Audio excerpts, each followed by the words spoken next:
I didn't. Welcome to the Auto Port channel. Um, I didn't schedule when I would be up here. Um, because I didn't know for sure if I was gonna come back this evening or not. But I'm here, and hopefully we'll have that video ready to go that I was trying to air this morning. I may have figured it out, but I really want to finish up the book of Luke, and perhaps get into the book of John. I know somebody was asking about Revelations earlier this morning, but we have already tapped into that. But if necessary, like I said, I hadn't prayed about it, so right now it's still John. So I wanted to look at Luke chapter 22, and analyze. I got some new lighting coming, so hopefully the picture will be a little bit more toner, because I can't figure out to get the lighting right in the room. So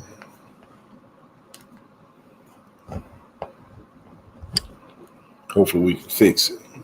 But this is we're focused on Luke 22. I have to pray first. I can't just jump right on this thing. Say a word of prayer and then we get right into it. Thank you, Lord God, that sits high above the firmament. Thank you for a different day. Thank you for allowing me to be a mouthpiece for you once again. I just thank you for your ever-loving hand, your mighty reach. Touch our hearts and minds. Would you please come down, stand with me. Spirit of truth, be here so we can see what you want us to see, hear what you want us to hear, things we need to hear right now. And I give you the praise and the glory in Jesus' name. Amen. So, in Emmanuel's name, I'm still working on that. Still working on that. Isaiah's prophecy. So I think I really wanted to get back into the swing of 10 and 6, 10 a.m. and 6 p.m. according to my time. Other people's, you might have 11 and 7. But I like to trying to get back into the swing of things. Yeah. Luke 22 and 1. Now the feast of the unleavened bread drew nigh, which is called the Passover, and the chief priests and scribes sought how they might kill him, for they feared the people. Now we're coming into I don't even know if I read all of Luke earlier.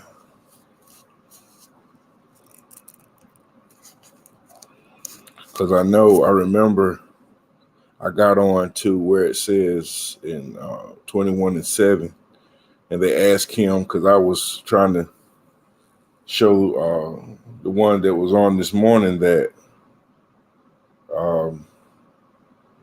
Matthew and Luke is totally different. You have to go back, and I'm not going to get into that right now, but we have to go back and look at and watch the replay and see the scriptures and see how that's different. So I'm instead of going to 22, because I do believe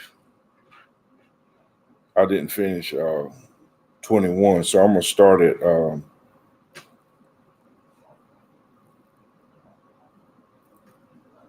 12. Luke 21:12. Luke 21, verse 12. But before all these, they shall lay their hands on you and persecute you, delivering you up to the synagogues and in the prisons, being brought before kings and rulers for my name's sake. Just straight, we'll just keep buffering because I'm using brother's Wi-Fi. Oh, okay. Okay, well, I admire your diligence. You know, just continue to hang in there, and God's gonna do something special for you.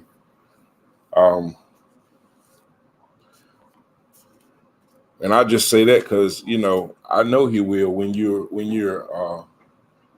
pushing and you're trying to hear the words in the Bible. Because see, this is what renews our mind and transforms us, right? So you pressing and you trying to hear the scriptures, which is a beautiful thing. So straightway, I mean, if we hear in this, it says, but before all these, they shall, before, you say, JB, before what? Before, now these are the signs,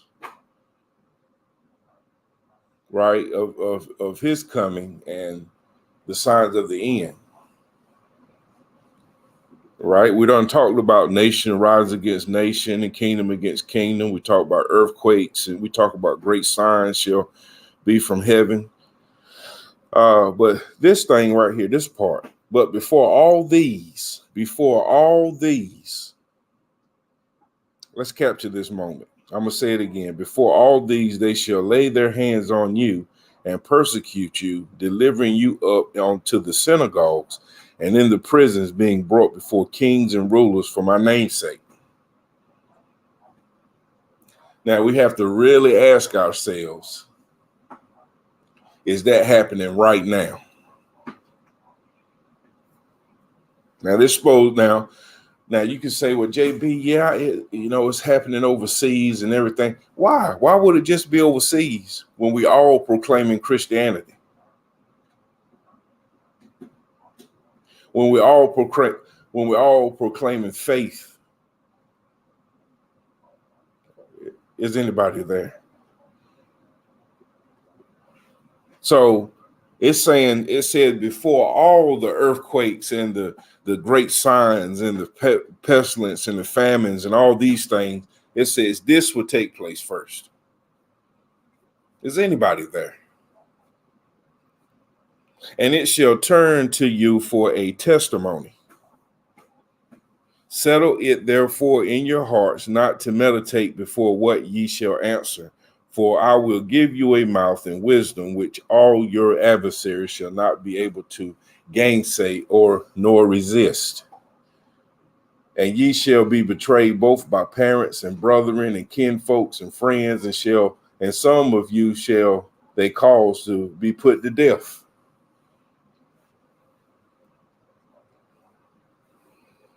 Now, who is he talking to?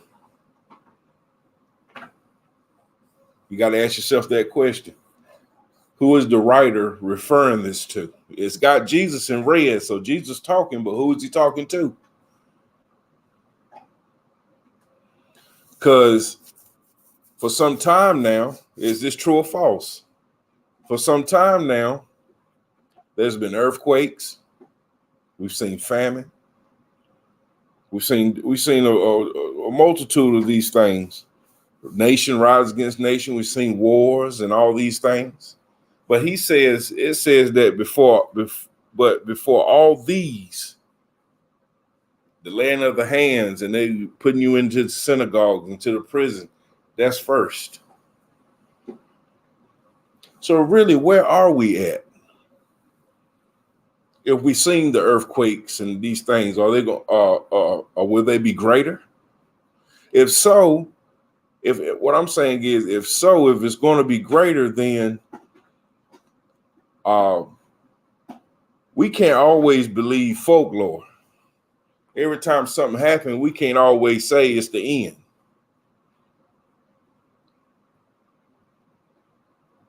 Now, but what's puzzling to me is I can't find this saying, but before all these, I can't find that, because in Matthew it says, and this is how we do it. We got to do our due diligence with research, and how we do it just by searching the scriptures. So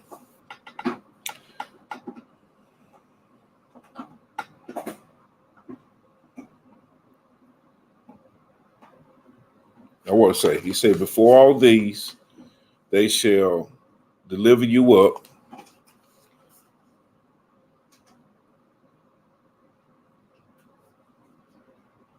Now listen to it. Now listen to this carefully.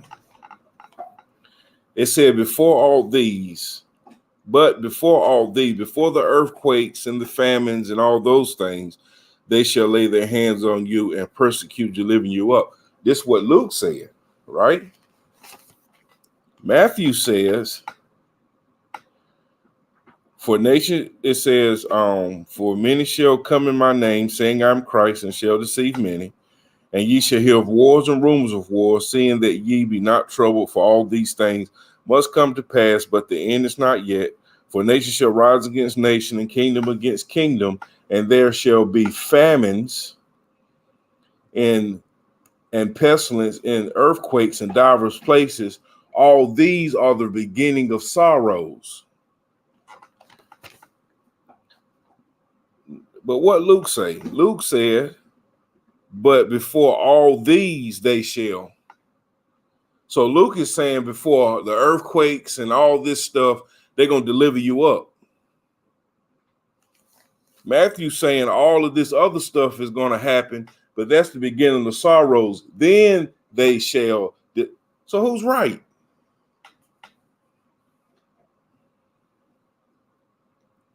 Who's right?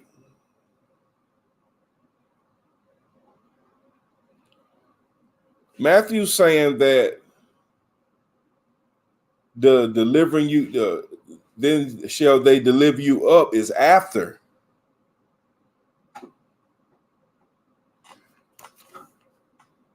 Luke is saying that the earthquakes and everything is, let me go back.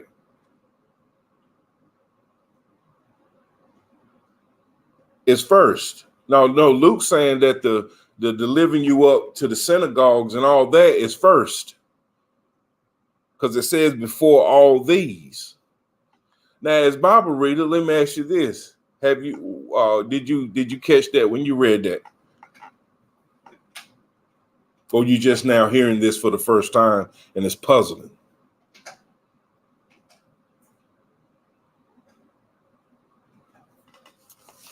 So which one is it? That's why I was saying earlier today on the live, it's hard for me to read other books when this book is so fascinating. There's still a lot in this book that's got, that have you like,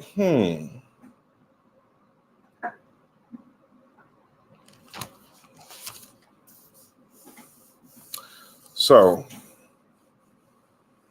did we catch that? Did we catch that when we just read that out loud? What just happened? So this is Luke 21:17. And ye shall be hated of all men for my name's sake. But there shall not an hair of your head perish. You shall be hated of all men for my name's sake.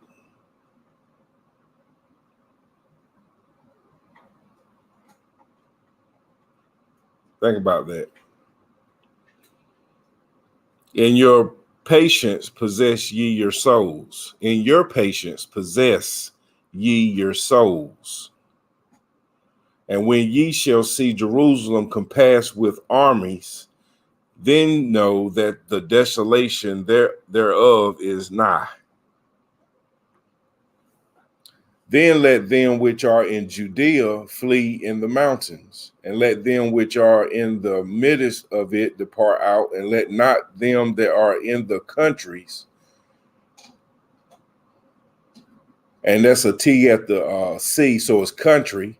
Let not them that are in the country enter therein. Enter where? Into Jerusalem. So that automatically knock us out, doesn't it?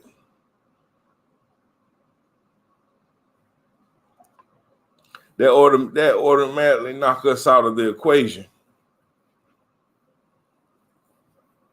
I mean, I'm speaking for myself now. Let's I got two on the live right now. Unless one of you guys got got plans to go to Jerusalem.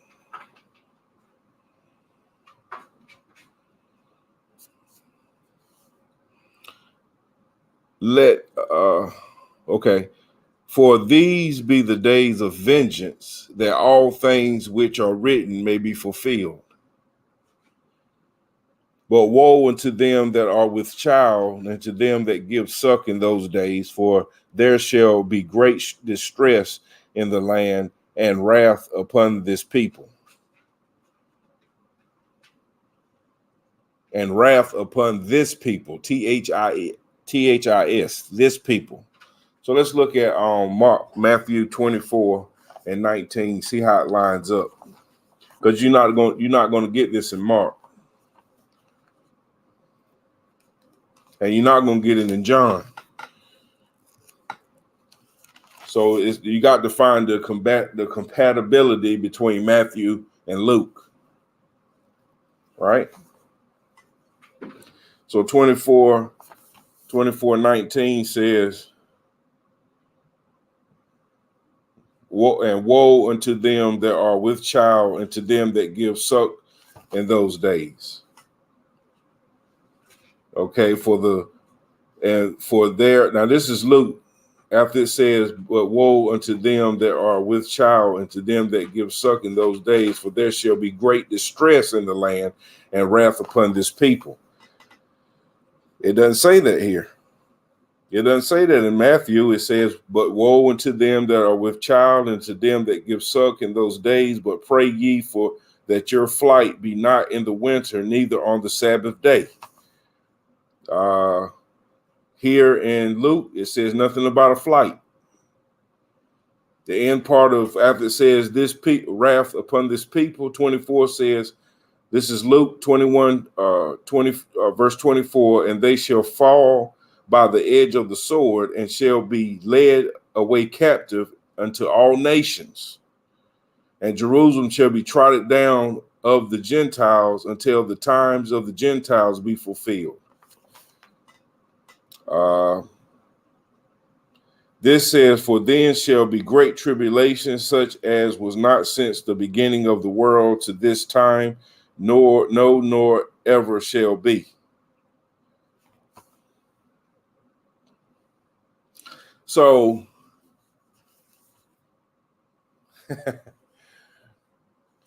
going on, East Dad? So if we really listening to this for what it's saying,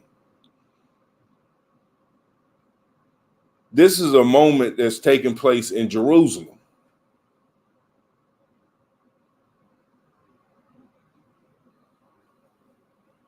If you heard what I just said now, the difference between the Luke and the Matthew, if you hear not just what I said, but if you hear the words in the Bible, did you capture the moment?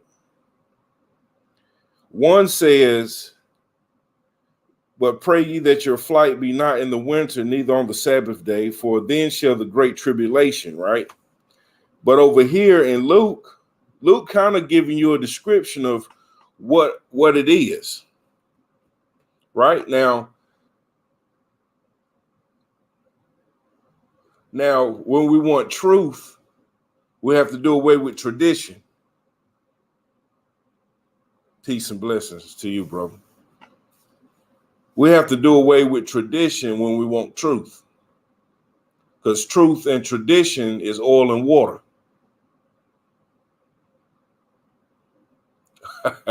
All right, brother. So, well, I thank you for stopping by too, East Day. I I really do, man. Heartfelt. So if Luke is doing anything, Luke is giving us a visual of where all this is taking place. Is anybody there? And they shall fall by the edge of the sword. This is Luke 21 and 24. No. I'm gonna go back. This is Luke 21 and 20. That's where it starts, where Luke's and whoever the writer is given a distinct picture of what's going on. Then let them which are in Judea flee to the mountains, and let them which are in the midst of it depart out, and let not them that are in the country enter therein. The country of what? Jerusalem. For these be the days of vengeance, that all things which are written might be fulfilled. But woe unto them that are with child, and to them that give suck in those days, for there shall be great distress in the land. Not lands.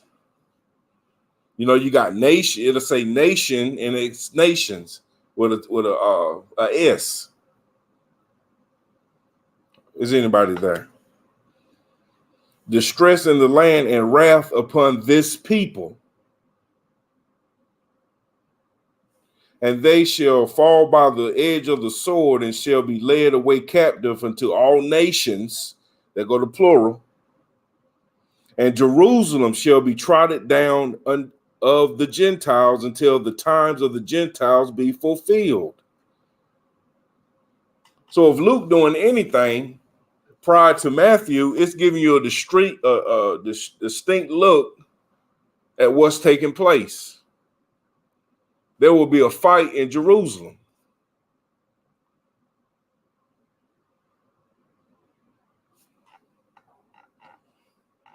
There's so many doctrines and things about, the end times and all this stuff. But as I said before, multitasking, listening, appreciate you. But as I said before, that's all we need is Bible. I'm looking at this like, wow,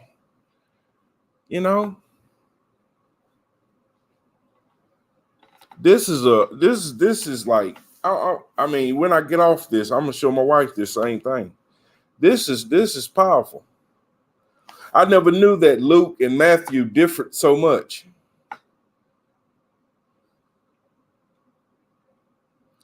The only part, I mean, Matthew 24:15 says, when ye therefore shall see the abomination of desolation spoken of by Daniel the prophet stand in the holy place. Where's the holy place? The only holy place we know is in Jerusalem.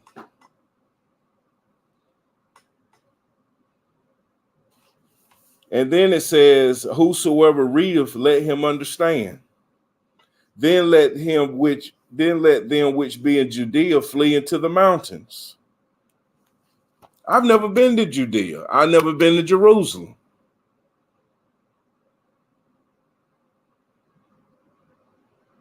Now, I want to say this. If,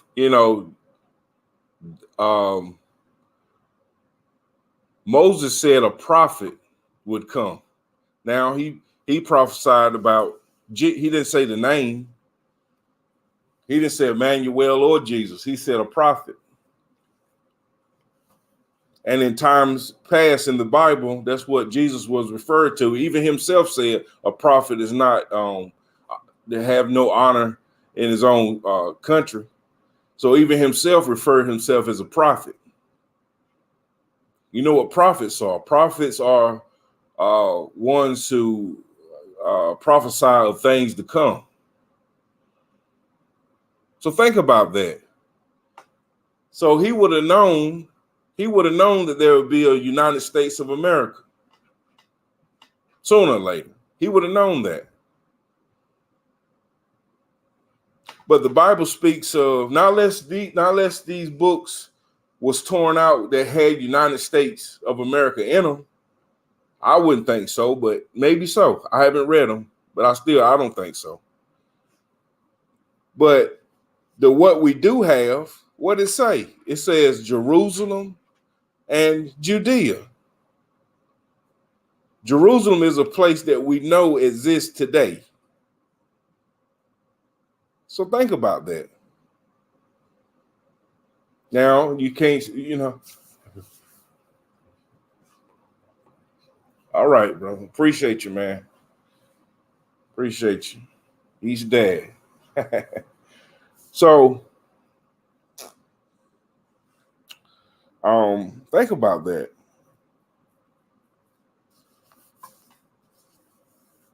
That's probably more meat without milk than anything.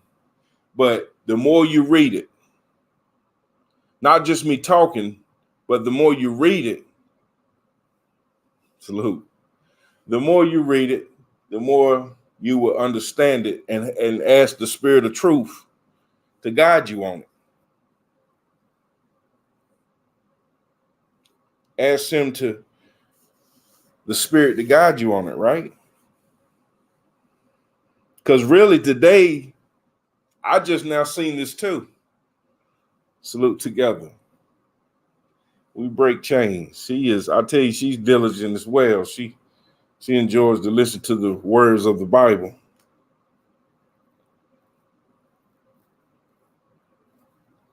I don't know if you just got on here. Go back and look at the replay. I don't know what minute we're in right now. I think 30, around 31, say the 31 mark, 31-minute mark. And look at that scripture I just talked about. Fascinating.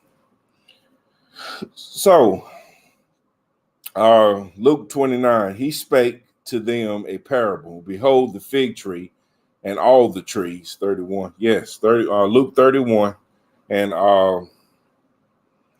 Luke 31 and starting at 20, 31 starting at 20.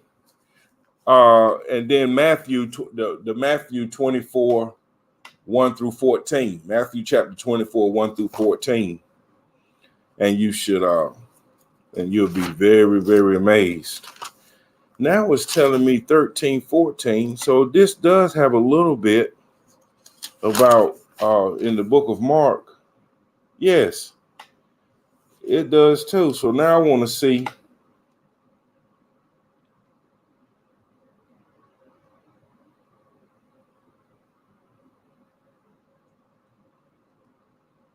Now, Mark shares the same essence as Matthew.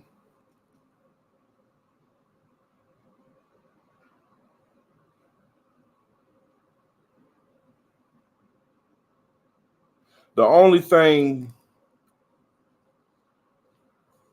difference, let me put my marker here. I don't know if I'm gonna finish Luke, y'all, today. I'm seeing this stuff and I'm sharing this with, we sharing this together.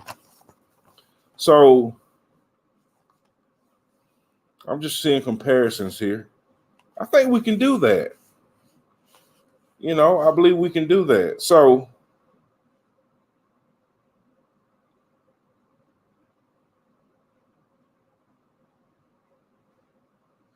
even Mark says that those are the beginning of sorrows, the wars and the earthquake, diverse places and all that.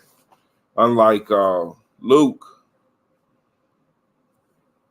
said, but before all these, before the sorrows, these things will be taking place. Right? So that's still different, but I'm going to see more of Mark.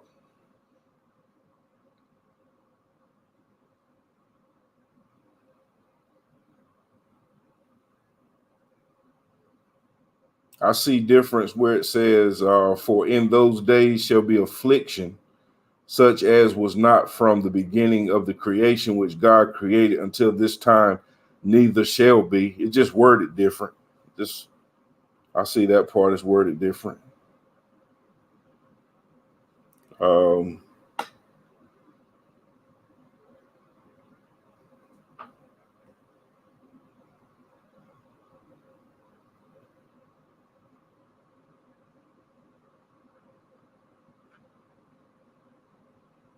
So in this, in this era, what would be kings and rulers? It says, "Ye shall be brought before rulers and kings for my name, for my sake." So who would be the king, the rulers and the kings today?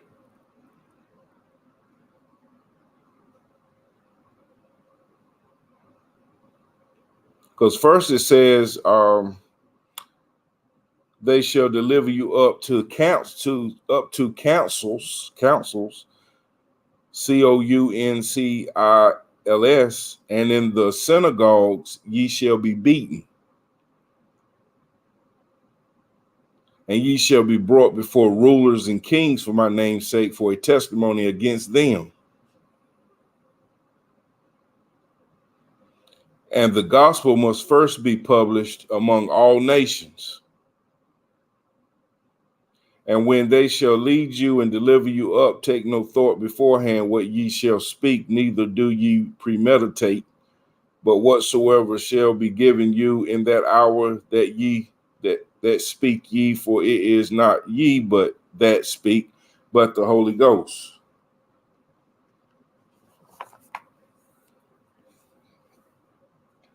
Hello, Shayla.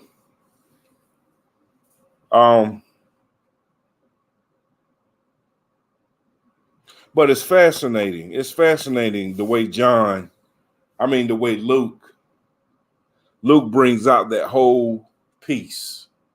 Now, if we read it in the flesh, we're going to automatically go right back to religion.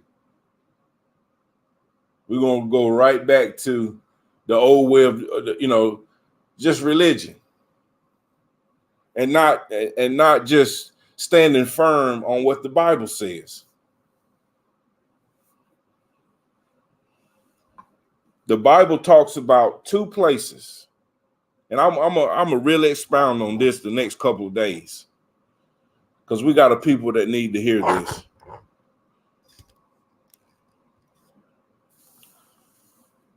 Two places the Bible talks about. Now, if we see anything different, shouldn't that be false doctrine?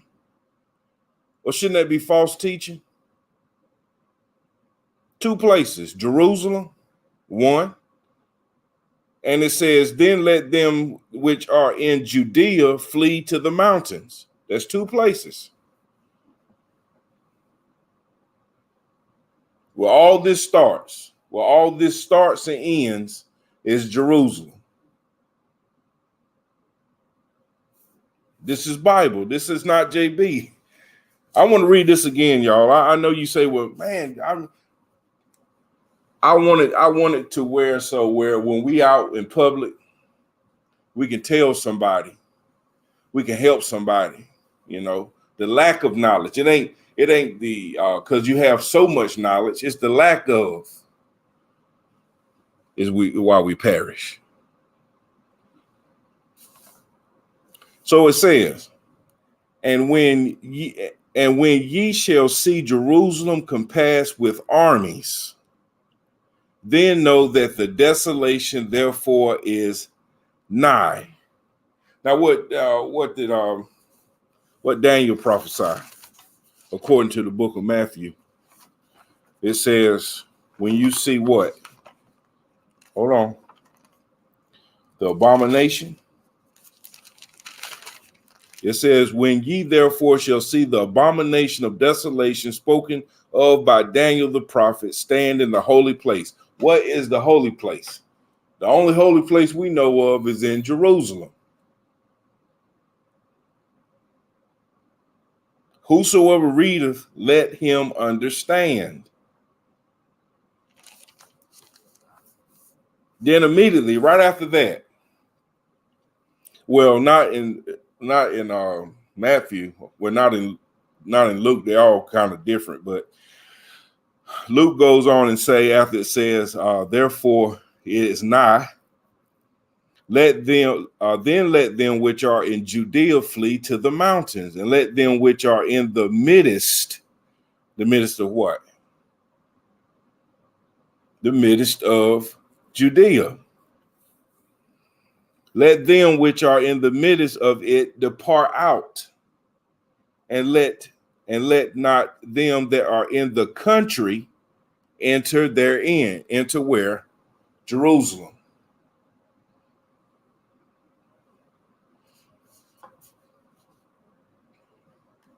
I'm hoping Shay Love is saying right.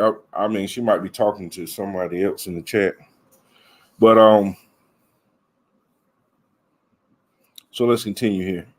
For these be the days of vengeance, that all things which are written may be fulfilled. But woe unto them that are with child, and to them that give suck in those days, for there shall be great distress in the land.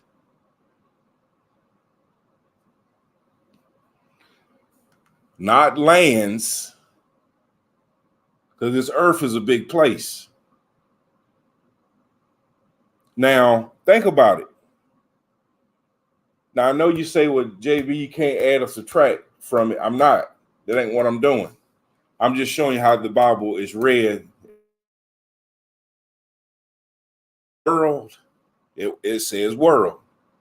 Whenever Jesus praying, he say world. Whenever the end before he leaves the disciples, he says that, preach the gospel, to all nations, even until the end of the world. Was my Bible said age, but it said even to the end of the world. So if it wants to say world, it'll say world. But in this particular, but in this scripture, what it say? It says land. Land is one thing. Let's go back and look at this. Let's go back to Genesis, if we want to make it clear, right? It says, this is Genesis 17 and 8. And I will give unto thee and to thy seed after thee the land wherein thou art a stranger, all the land of Canaan, for everlasting possession, and I will be their God. Perfect example of what it means what it means when it says land.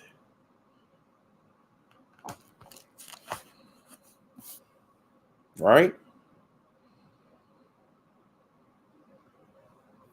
And wrath upon, and then catch this, wrath upon this people.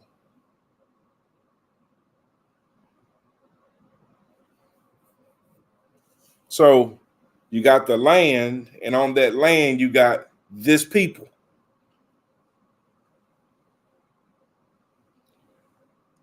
I know, like I said, I know this is a thick piece of steak, heavenly seasoned, with no milk, no water to drink. But sometimes that's how truth is. It's tough. But can we see it? Spiritually, can you see it?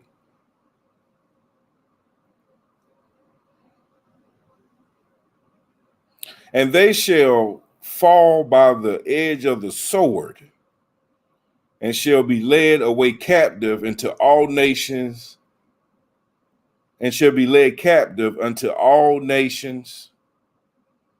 And Jerusalem shall be trodden down of the Gentiles until the times of the Gentiles be fulfilled.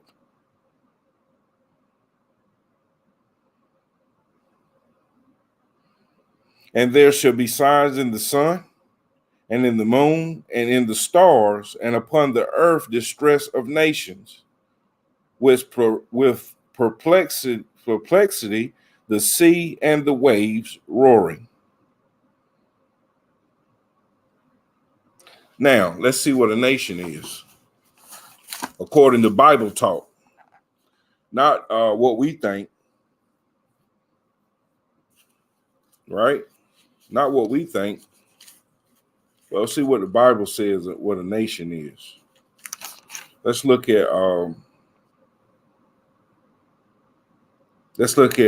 Genesis 12. Genesis 12 and 1. It says, now the Lord had said unto Abram, get thee out of thy country and from thy kindred and from thy father's house unto a land that I will show thee, and I will make of thee a great nation. It's plain, isn't it? He wanted to make Abram, which is Abraham, a great nation, him himself.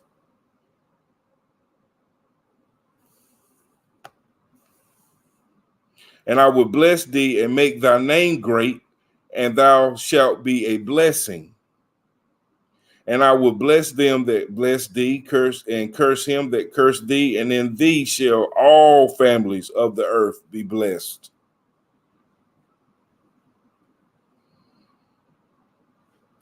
All right, let's continue. So right then he established that he made Abraham a nation.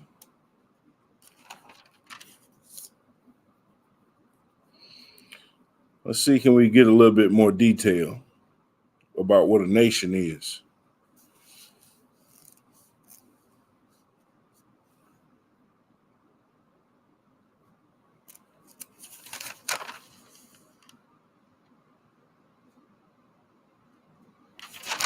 Right here, this is going right back to Abraham. I don't want to read all this, but this is Genesis 15. I'm gonna go with Genesis 15:13 and read down. Genesis 15:13 says, and he said unto Abram, know of a surety that thy seed shall be a stranger in a land that is not theirs, and shall serve them, and they shall afflict them 400 years. And also that nation, they shall serve will I judge, and afterward shall they come out with great substance.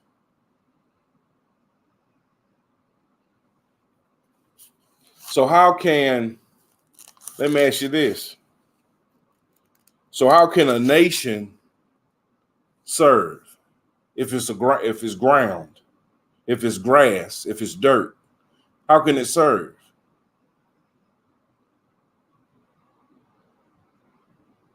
Because nation goes right back to Abraham. Nation is a people, a person,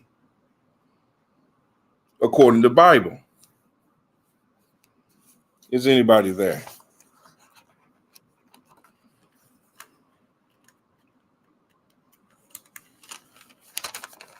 Plain. I mean, it's I don't know if it's for money purposes or what it is, but this is Bible. I'm trying to find where when his sons were born.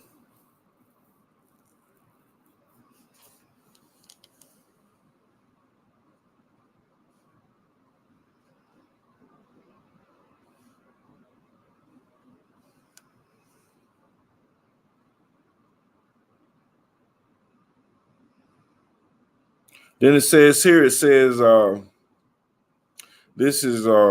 Genesis 22:17. And that in blessing I will bless thee, and in multiplying I will multiply thy seed as the stars of the heaven, and as the sand which is upon the seashore, and thy seed shall possess the gate of his enemy. Now there's a light star. Thank you. Together we break chains. There's a light star by number 18. And in thy seed shall all the nations of earth be blessed. So that's the separation right there. It ain't dirt. It ain't a patch of land. You see, did you hear it? It ain't dirt or a patch of land, because that's separated. Nations of the earth. So nations are people, according to the Bible. So let's go back and look at this, what Luke is saying here. And they shall fall, this is Luke 21:24, and they shall fall by the edge of the sword and shall be led away captive unto all nations. And Jerusalem shall be trodden down of the Gentiles until the times of the Gentiles be fulfilled. Let me get down here to 20:26. Men's hearts falling from their fear and for looking after those things which are coming on the earth, for the power of heaven shall be shaken. And then shall they see the Son of Man coming in a cloud with power and great glory. And when these things begin to come to pass, then look up and lift up your heads, for your redemption draweth nigh. Now, for a while, it's been preached that that's for us. When I'm reading the Bible, I see him talking to the disciples. One in Matthew, because he was talking to them privately. This particular part, I haven't read nowhere else where it says redemption draweth nigh, but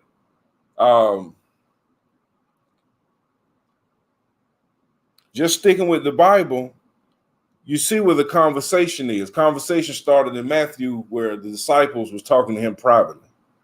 And then in the book of Mark, if it's not true, let me know. Let me know. We share this Bible together. Let me know if what I'm saying is not true.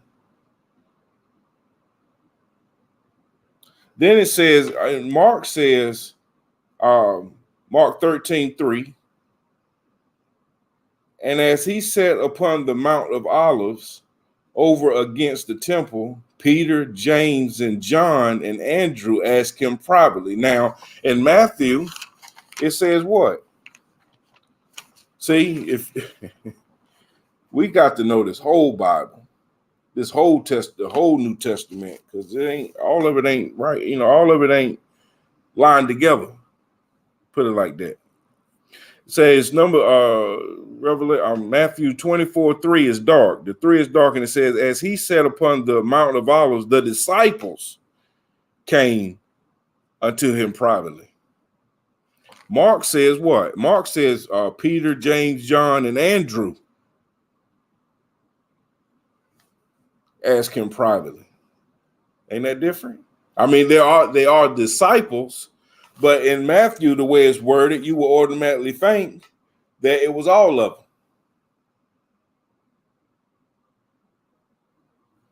Now, whether you feel like, well, JB, this might not be a big deal, but to me it is.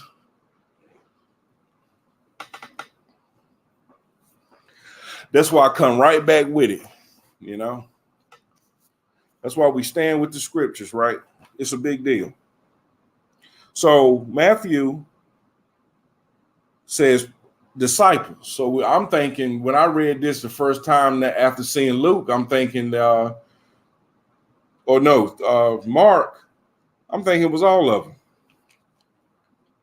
So let's see what Luke says. Luke says, no, I'm sorry, Mark says.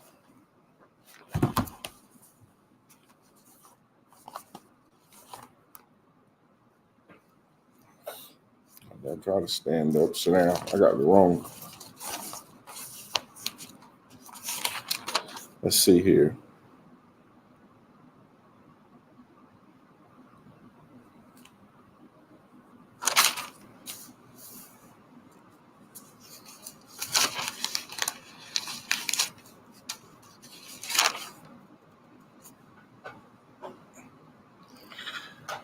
I had the scripture, now I lost it. Let's see here. Psalm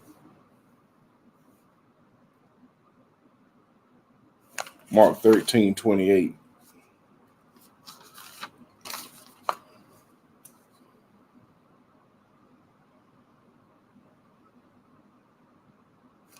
So it's beyond, it's before that one. Okay. So yeah. I just find that I find it interesting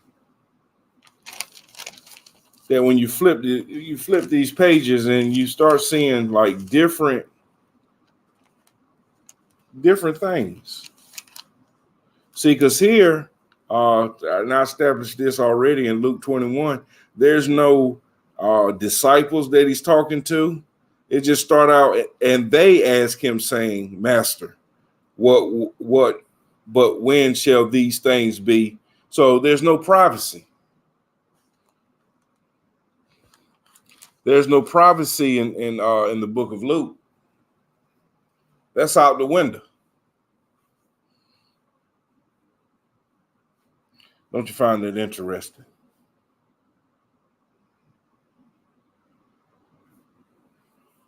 I'm baffled right now. I'm really am. No joke. Seems like the more you stay in one course, and then you start turning and looking at other things. It's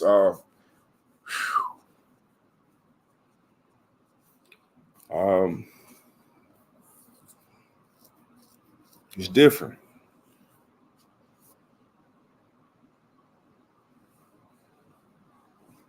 And because of traditions, a lot of people, won't hang with me on this ride.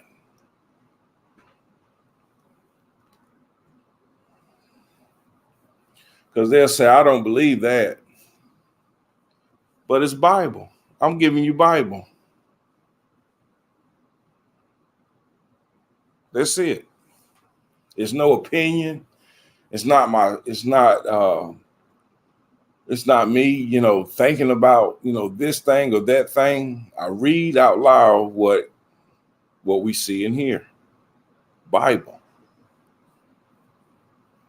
But yeah, I know it's tons of Bibles in the earth, different makes and models.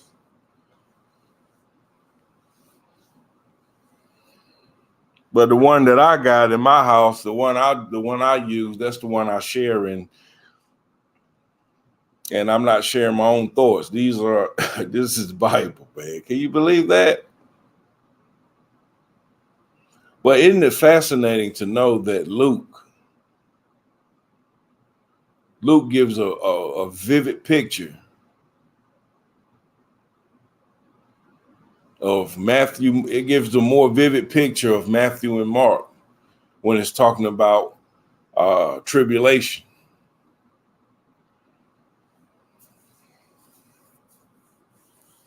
Two places, Jerusalem, Judea. One land, not lands, just one. And not the whole earth, but this people.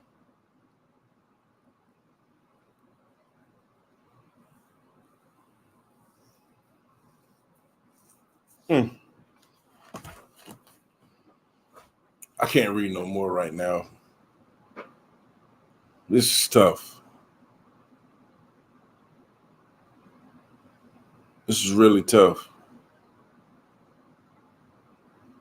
All jokes aside, this is absolutely tough.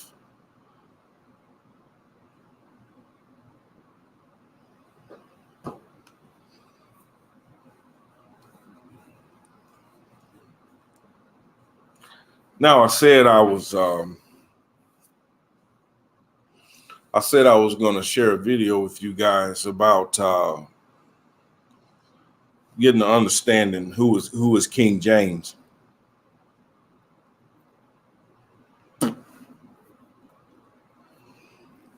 I searched the web for this information. I just didn't find the first thing I saw because, like I said, I had a little bit of knowledge about King James from past times, hearing people talk, but you just can't believe everything. But this was close to what I heard, and whether it's accurate, I don't know. But I wanted to share it with you guys. This is my first time watching the video as well. But hey, here it goes.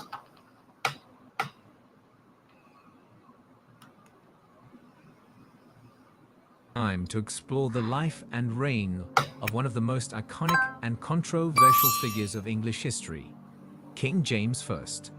As we delve into the life and legacy of this complex and enigmatic monarch, we'll uncover the secrets and scandals that marked his rule and explore the enduring impact he had on English history and culture, including one of his most outstanding achievements, the creation of the English Bible, the King James Version. King James is famous for three things: popery, Puritans, and witches. Popular history will always associate him with the Gunpowder Plot of 1605, when he was the intended victim of one of the most audacious assassination plots to kill a royal. But there are more noteworthy facts about the Scottish king, whose intention to unify two countries, England and Scotland, represents just one of the many intriguing ambitions of a monarch. As a result of his great ambitions, the King of France, Henry IV, described him as the wisest fool in Christendom. Even more audacious was his firm belief in the idea of a unified church. He worked to reconcile the different religious factions in England. This led to the production of the famous King James Bible, which remains one of the most important and influential works in English literature today. James's reign began during a turbulent period of religious intolerance and change. Since the beginning of the 16th century, no Scottish monarch had ascended to the throne as an adult. James VI was just 13 months old when he became King of Scotland. This succession of infant monarchs created a minority rule between a series of power-hungry regents who ran the show. James's family situation was complicated. He was born in Edinburgh Castle on June 19, 1566, the only son of Mary, Queen of Scots, and her second husband, Henry Stuart, Lord Darnley. The marriage was falling apart, and Mary's position as queen was very insecure. 2 months before James was born, his father, Lord Darnley, sided with the rebels against his wife and became involved in the brutal murder of Queen Mary's Catholic private secretary, David Rizzio. Darnley himself was later murdered in an explosion at Kirk O'Field in Edinburgh in February 1567, prompting Mary to move on to her second lover, who was a suspect in Lord Darnley's murder. Her new marriage wasn't popular with the Protestant rebels, who then imprisoned Mary at Loch Leven Castle near Perth in Scotland, which resulted in her never seeing her son James again. Into this turbulent world, the infant James, at just 1 year of age, was made a puppet king officially looked after by a series of regents who were out for themselves. Many of these men were murdered in time, including James's paternal grandfather, Matthew Stuart, the 4th Earl of Lennox. By the 1580s, James had attained a degree of short-lived power. When he was 12, he was captured and imprisoned for a year by 2 earls in what is known as the Raid of Ruthven, a political conspiracy in Scotland which took place on 22 August 1582. After 10 months, the king regained his freedom at Standrews in July 1583. While these events unfolded, James's mother, Mary, Queen of Scots, was still alive but imprisoned in England until Queen Elizabeth first ordered her execution because she was perceived as a threat to the English throne. Ironically, Mary's execution made James the sole heir to the throne as the godchild of the unmarried and childless Elizabeth. But Elizabeth refused to name James as her heir. However, Queen Elizabeth finally relented and named James as her heir, when she was on her deathbed. When James came to the throne of England in 1603, he inherited a kingdom torn by religious conflict and political unrest. He was the victim of many assassination plots, including the Bye Plot in 1603, a conspiracy by Roman Catholic priests and Puritans designed to arrest the king. He also survived the Main Plot, an alleged conspiracy of July 1603 by English courtiers to remove King James and replace him with his cousin Lady Arbella Stuart. The plot was reportedly sponsored by the Spanish government. These murderous schemes foreshadowed the most famous plot in 1605, which today is still celebrated every November 5 with fireworks. The Gunpowder Plot was masterminded by a Catholic conspirator, Guy Fawkes, who took the name Guido. Fawkes was one of 13 conspirators of a plot to blow up the king while residing in Westminster Palace. James was to be present in the building with his wife, Queen Anne, son Henry, and the most important people in the country. The plan was to kill the king and replace him with his daughter Elizabeth as a Catholic puppet queen. The conspiracy was led by Robert Catesby, who, along with Fawkes, was eventually rounded up by the authorities after the plot was discovered. The unearthing of the plot resulted in the most extreme punishment against the conspirators for treason: the barbaric execution of being hung, drawn, and quartered to baying crowds.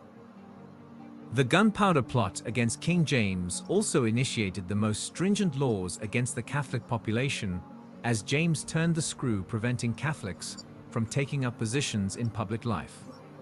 The Popish Recusants Act of 1605 was passed, and an oath of allegiance was instated which forbade Catholics from practicing law and medicine and joining the military.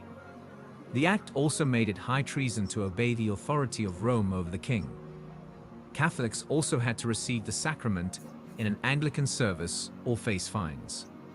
Before James was proclaimed King of England, he had a taste of forbidden love.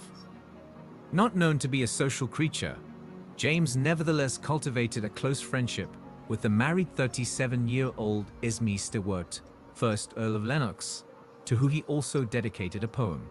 What was more likely a crush for the then 14-year-old James is the first indication of the Scottish king's latent homosexuality, which Protestant nobles disdained due to James's unabashed public displays of affection with the Earl. Accused of seducing the young king and drawing him into a carnal lust, Esme was forced to leave Scotland by the nobles, who also imprisoned James to bring the relationship to an end. This was devastating for James, who had romantic feelings for the Earl, the kind which inspired love poetry by a young king who appeared unaware of how his displays of affection for men were potentially scandalous. James would later develop relationships with several male lovers despite the enforced separation. For James, still a gangly, awkward youth, his interest in the handsome men at court found an outlet in poetry as one way to express his secret and, at the time, forbidden feelings. Although King James seemingly preferred men's company sexually and romantically, he understood that his role as king meant he would be expected to have children and future heirs. In 1589, he decided to marry 14-year-old Anne of Denmark to stop gossip that he was a secret Catholic. James was 23 years of age when he got engaged to the Danish princess. They ended up producing 7 children, including Charles I, who would be the first king in Europe to be beheaded. To marry Anne, he decided to sail to Denmark and collect her.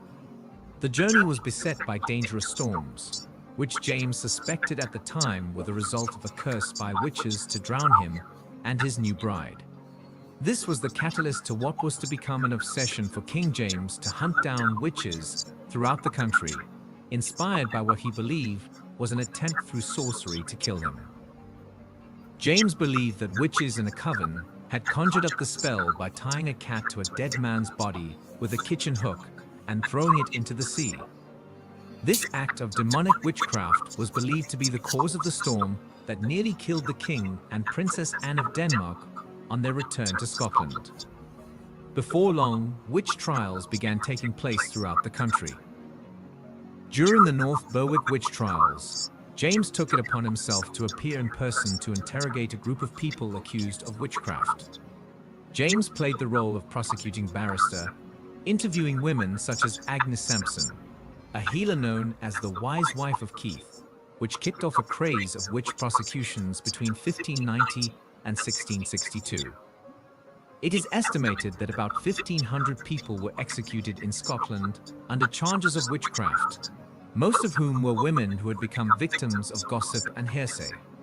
Sampson was found guilty and burned at the stake, but James spared the lives of others, believing they were innocent after listening to evidence.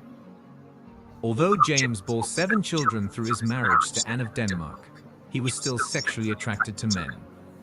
The Earl of Lennox was one of his first crushes as a youth, and in 1607, a now older King James turned his affections to one Robert Carr, a young glamorous married courtier. As King James and Carr became very close, often displaying shows of affection, Carr was rapidly promoted through the ranks. He was also given a place on the Privy Council and granted the Earldom of Somerset. These developments alarmed everyone at court. To make matters worse for James, in 1615, his lover Carr, now appointed Lord Chamberlain, along with his wife Frances, was linked to the murder of an English poet called Sir Thomas Overbury. The incident became a huge scandal, and the trial was written in papers daily as people throughout the country pored over the developing news.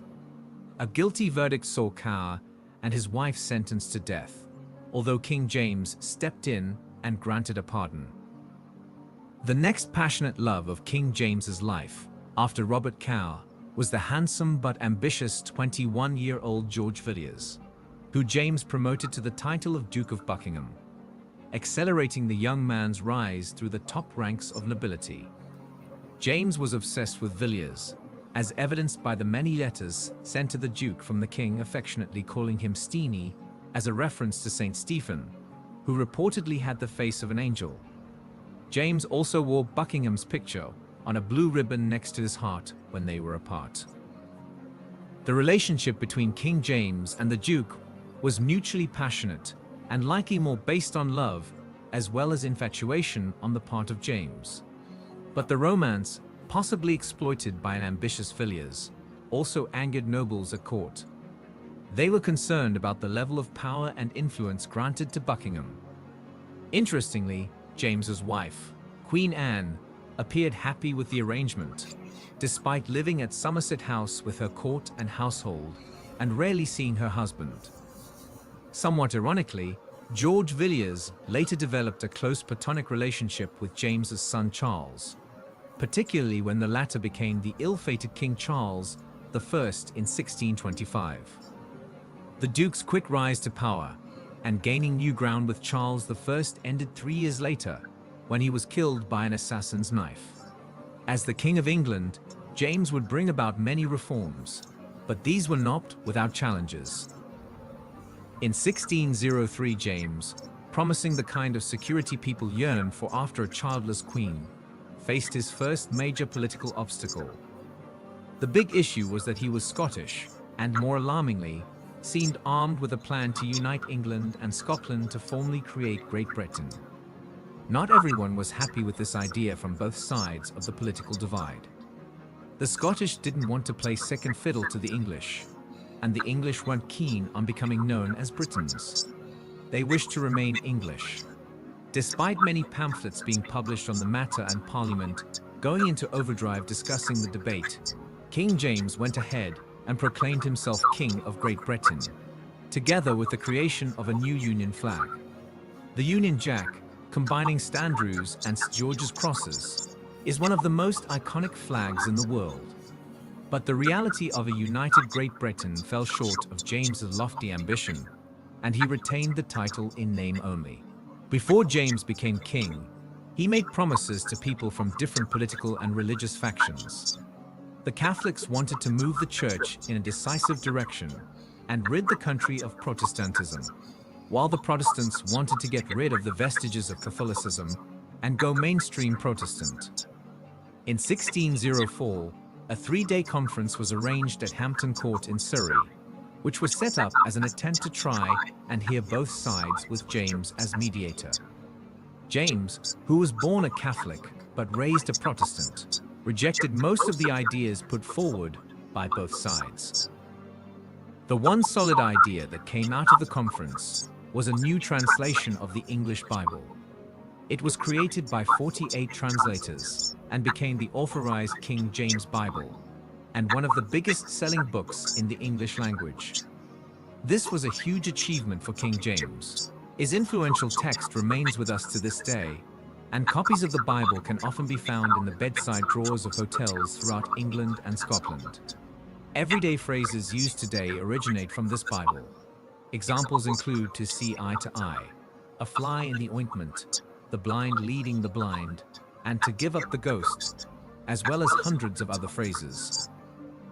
One legacy that is overlooked about King James is his association with maritime exploits, through which Jamestown was founded. Jamestown was one of the first of the new colonies in America, named after the English monarch. The beginnings of this new colony were terrible, involving starvation and death, but it became an important part of the new British Empire.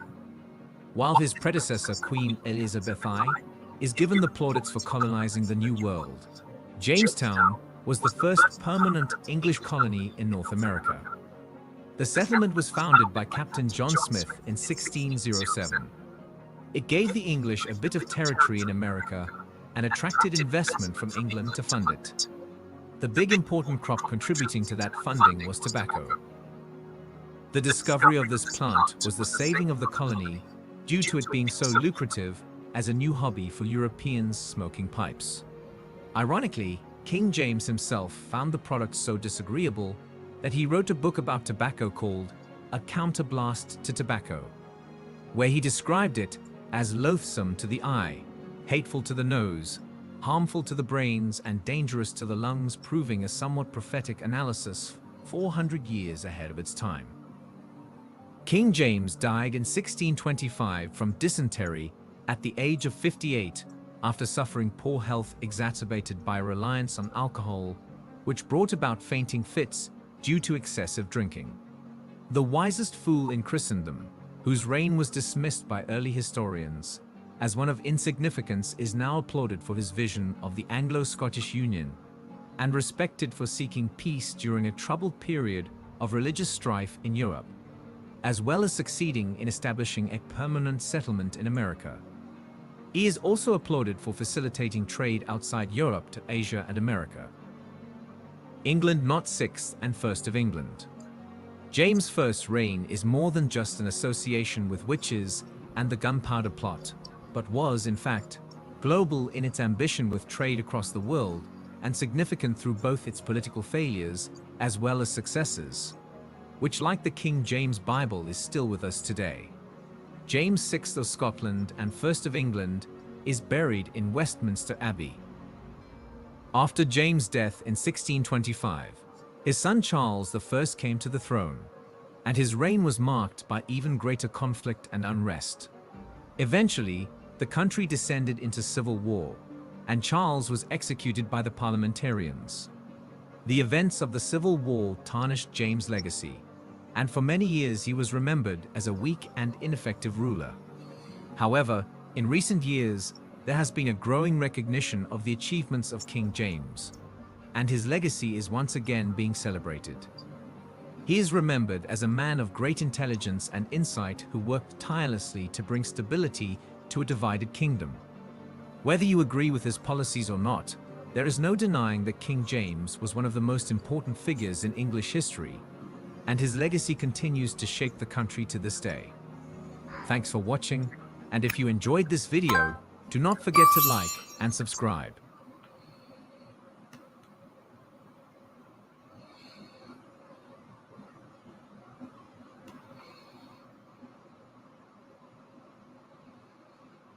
So, hold on just a second. So there you have it, a little bit of insight on King James. Hope you enjoyed the video. I wanted to perhaps slip some of these type of things into the unknown files, but I think I'm gonna just keep it separate. But for now.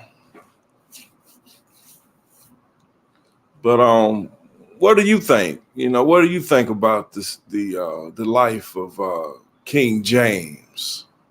I did hear James. I heard his mother's name was Mary, and I heard Elizabeth.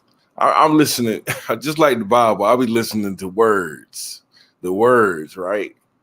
I just found that fascinating. Mary, Elizabeth, James. I forgot what his son was named. I just watched it. I forgot what it said his son name was, but he had 7 children. So that's fascinating, that number 7. Yeah. So anywho, the Bible was dedicated to him. And now the man said that his fame is more and more embellished today, and you think about the things that's going on in the earth today. So King James is being spoke about more and more in the earth, supposedly, according to what he just said. We'll be sharing more together. I call this the time of breaking bread. Reading the Bible, of course, we have to do that. But just shining light on, things that, like I said, things I know or things that I come across that I feel like it's very important to share, with others. And I hope you still having a happy July 11th. I hope all is well. Hope you have a great night. So stay prayerful, stay vigilant, lift holy hands wherever you go. And I'll see you guys next time. Peace.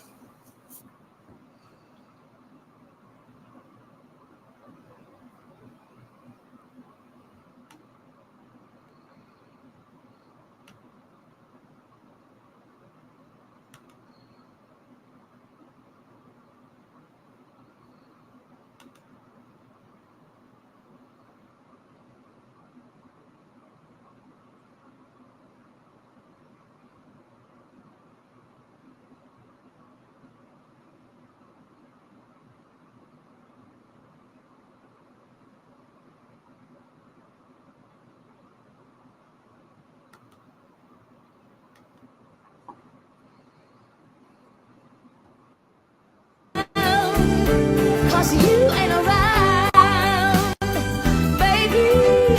My whole world upside down. Sleep don't come easy, boy. Please believe me. Since you've been gone.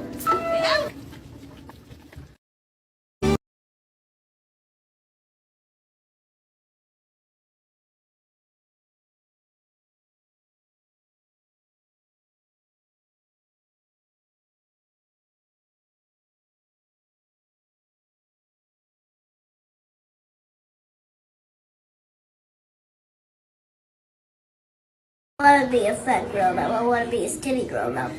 Do you know any fat grown ups? It's more right French